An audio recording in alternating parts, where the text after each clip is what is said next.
Good morning student. आज हम geography में लेसन नंबर 2 की रीडिंग करेंगे। लेसन नंबर 2 है पृथ्वी का बदलता स्वरूप। ये प्रक्रियाएं पृथ्वी पर होने वाले परिवर्तन। पृथ्वी की सतह का उच्च तथा निम्न स्थान है।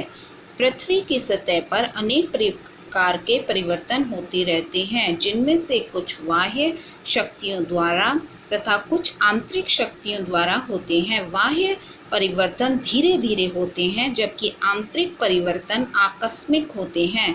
प्रकृति द्वारा होने वाले परिवर्तन की प्रक्रियाओं को दो भागों में बांटा जा सकता है। नंबर 1 आंतरिक प्रक्रियाएं, नंबर 2 बाह्य प्रक्रियाएं। सबसे पहले हम आंतरिक प्रक्रियाओं के बारे में पढ़ेंगे। जब ये परिवर्तन भूपृष्ठ के नीचे भूकंप अथवा ज्वालामुखी क्रिया के कारण शैलों में वलन या भ्रंशन पड़ने से होते हैं, तो इन्हें आंतरिक प्रक्रियाओं द्वारा होने वाले परिवर्तन कहते हैं। ये परिवर्तन अचानक होते हैं।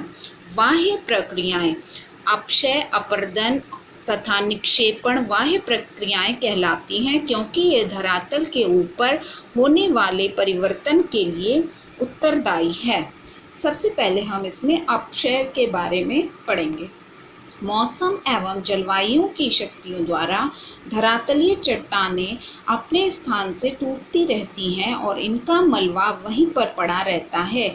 इस प्रकार चट्टानों के एक ही स्थान पर टूटने फूटने की प्रक्रिया को अपक्षय कहते हैं। ताप, शीत, वर्षा का जल, पाला, वनस्पति, जीव जंतु और मानव अपक्षय के प्रमुख कारण हैं। नेक्स्ट है अपरदन। पृथ्वी की धरातल का स्वरूप बदलता रहता है। इसके बदलते ही अपक्षय क्रिया प्रारंभ हो जाती है। अपक्षय क्रिया में हवा, गतिशील पदार्थ व प्राकृतिक कारणों से प्रभावित होकर चट्टानों या शिलाओं का विघटन प्रारंभ हो जाता है। इन कणों को हवा, गति, प्रकृति, वाहक आदि सभी एक स्थान से दूसरे स्थान तक ले जाते हैं और यह एक जगह एकत्रित कर देते हैं। यह क्रिया अपरदन क्रिया कहलाती है। बहना, कटना व एकत्रित होना इसी क्रिया के अंतर्गत आते हैं। इसी प्रकार वायु के द्वारा या अन्य वाहक के द्वारा मिट्टी की ऊपरी सतह का एक स्थान से दूसरे स्थान पर जाना मृदा अपरदन कहलाता है। अधिक वर्षा वाले क्षेत्रों में अपरदन की क्रिया अधिक होती है। इसी प्रकार तीव्र ढाल के कारण भी अपरदन की क्रिया तीव्र होती है।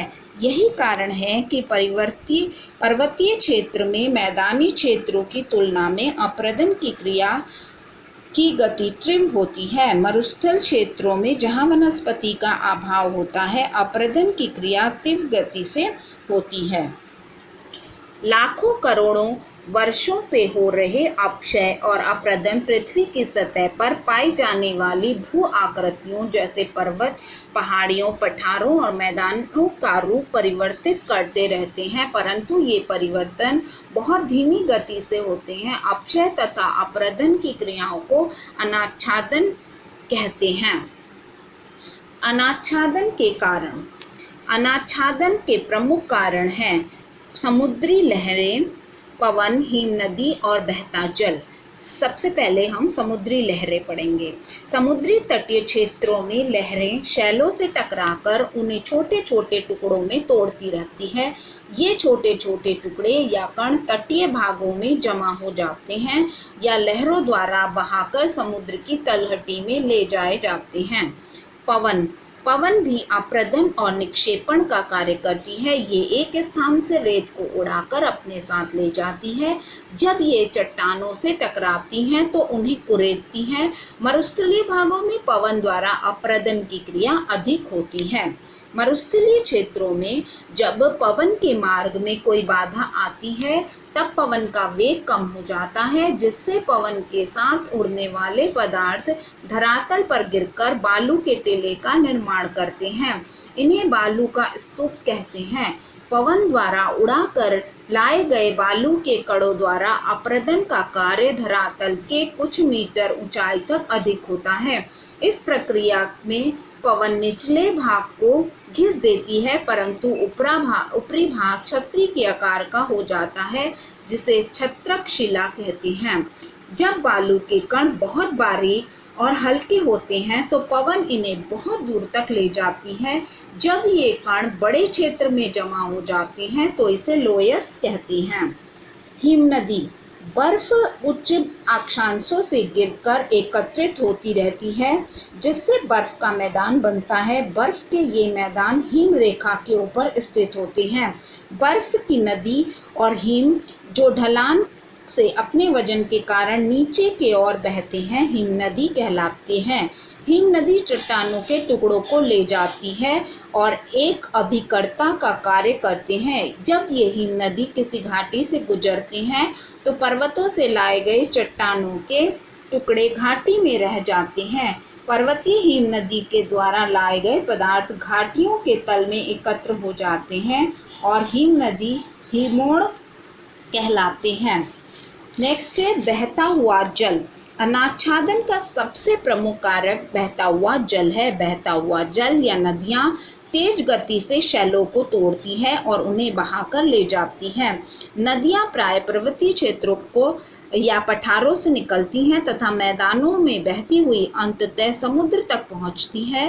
पर्वतीय क्षेत्रों में ढाल तेज होने के कारण नदियों की गति तीव्र होती है और अनाच्छादन की क्रिया भी अधिक होती है। जब ये नदियाँ मैदानों में पहुँचती हैं तो वहाँ ढाल कम होता है, इसलिए नदी अपनी तलहटी या घाटी के किनारों पर अप्रदित पदार्थों को जमा करने लगती है। समुद्र के निकट बहुत ही कम ढाल होने के कारण नदी का अपने साथ अप्रदित पदार्थों या अवसादों को आगे बहा ले जाना कठिन हो जाता है और वहाँ उसे जमा कर देती है। नदी के मुहाने के निकट जलोढ़ मिट्टी या जलोढ़क के जमाव से डेल्टा बन जाता है। डेल्टा जलोढ़क से बना भाग त्रिभुजाकार भूभाग होता है। यूनानी भाषा के अक्षर में डेल्टा की आकृति त्रिभुज जैसी होती है। संसार का सबसे बड़ा डेल्टा गंगा या ब्रह्मपुत्र नदी के मुहाने पर स्थित है। इसे सुंदरवन डेल्टा भी कहते हैं। प्रायद्वीप भारत के पूर्व की ओर बहने वाली प्रमुख नदियां महानदी गोदावरी, कृष्णा और कावेरी भी अपने मुहाने पर उपजाऊ डेल्टा बनाती हैं। स्थलाकृतियों के अपरदन से बने छोटे छोटे कण शैलों की परतों के रूप में समुद्र की तलहटी में जमा होते रहते हैं। पृथ्वी की आंतरिक शक्तियां जब इन परतों को ऊपर उठाती हैं तो ये पर्वत बन जाती हैं। इन नवीन पर्वतों में अपक्षय और अपरदन द्वारा विभिन्न आकृतियां बनने लगती हैं, जो समय बीतने पर ये प्रौढ़ या प्राचीन पर्वत बन जाते हैं। इस प्रकार अपरदन तथा निक्षेपण का क्रम चक्र चलता रहता है। किसी समय या स्थान विशेष पर धरातल की आकृति, वहां पर होने वाले निर्माण या उभार की शक्तियों तथा उन्हें काटने या प्रदन द्वारा नीचा करने वाली शक्तियों के बीच संघर्ष की अवस्था होती है। इन प्राकृतिक कारकों के अतिरिक्त मानवीय क्रियाओं द्वारा भी धरातल के रूप में परिवर्तन होता रहता है। कभी कभी मानव अनजाने में स्थलाकृति में परिवर्तन कर देता है। इसके परिणाम स्वरूप अवांछनीय घटनाएं होती हैं। नाभिकीय प्रयोग अथवा विशाल बांधों का निर्माण कुछ ऐसी प्रक्रियाओं का उदाहरण है जिनसे काफी विनाश हुआ है। मानव ने खेती और आवास के लिए वनों को काटा तथा चारागाहों को नष्ट किया। यातायात के लिए सड़कें, रेलवे लाइन बिछाना, नहरें खोदना, सुरक्षा के लिए सुरंगें तथा खाइयां बनाना, खनन क्रिया आदि कुछ विशेष प्रक्रियाएं हैं जो मानव द्वारा पृथ्वी के धरातल पर परिवर्तन ला रही हैं। इन कारणों से वनों एवं चारागाहों के अंतर्गत क्षेत्र कम हो रहा है। इससे पारिस्थितिक संतुलन बिगड़ रहा है। सड़कों का निर्माण और नगरों और उद्योगों की वृद्धि पर्यावरण को असंतुलित करती है। नेक्स्ट टॉपिक है मृदा यानी मिट्टी का निर्माण। वास्तव में चट्टानों के टूटने के कारण मृदा का निर्माण होता है, अतः मृदा के निर्माण में चट्टानों का महत्वपूर्ण योगदान है। मृदा के निर्माण का सर्वप्रथम चरण यहाँ से प्रारंभ होता है। जीवांश भी इसी मृदा में मिल जाते हैं और इसे उपजाऊ बनाते हैं। मृदा की उर्वरकता तथा इसके गुण किसी स्थान की जलवायु और स्थलाकृति पर निर्भर करते हैं। मृदा किसी भी प्रकार की वनस्पति को उगाने के लिए आवश्यक है।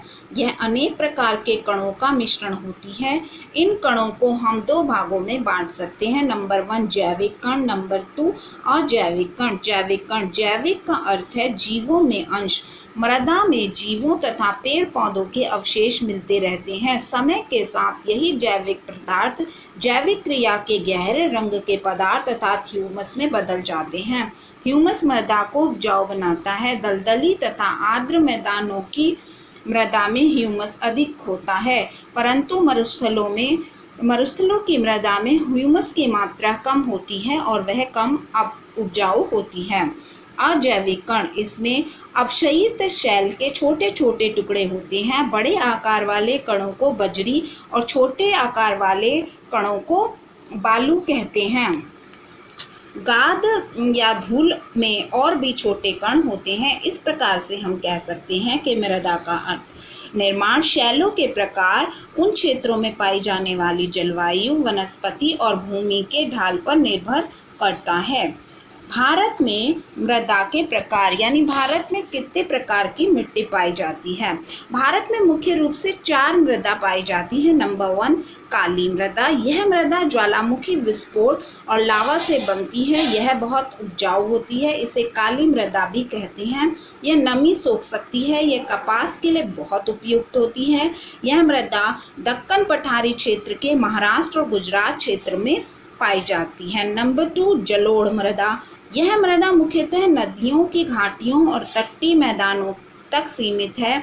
यह मृदा बहुत उपजाऊ होती है। कृषि के विकास में इसका बहुत ही महत्वपूर्ण योगदान है। नेक्स्ट है लाल मृदा।